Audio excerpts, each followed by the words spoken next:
কি নেওয়া মামা কেমন আছেন আপনি? শুনলাম আপনার নাকি আত্মাও কাপাকাপি করে। কাপাকাপি তো করবোই। আপনার লগে হলন মামার লগে সম্পর্ক ভালো। মেসি মামা আপনি একটু হলন মামারে কোয়েন আঙ্গ জানি এবার একটু ছাড় দিয়া খেলে মানে বিশ্বকাপ এবার আমরা জিততে পারি।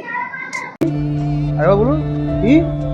ঠিক আছে, আমি সুপারিশ করতেছি যেন আপনার ইঞ্জুরিতে না ফেলেন।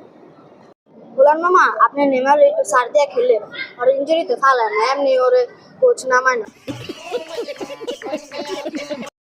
আপনি যে খাওয়ান খান, ব্রাজিলের সাপোর্টার এমনি বয়ে আছে। আর যে ভিডিও ভাইরাল হয়েছে আপনার, আমার ভয় পাইছে, ওরা আমি চারটে খেলবো, আমার কাছে বাচ্চা ওগুলো কোনো ভয় পাইবো না। মেয়ে তো দুধের বাচ্চা, ব্রাজিলের যত দর্শক আছে ওরাই তো আমার কাছে ভয় পায়। স্যার আপনি একটু বাইরে গিয়ে আবার ঢুকেন, আমরা আপনাকে দাঁড়ায় সম্মান করি।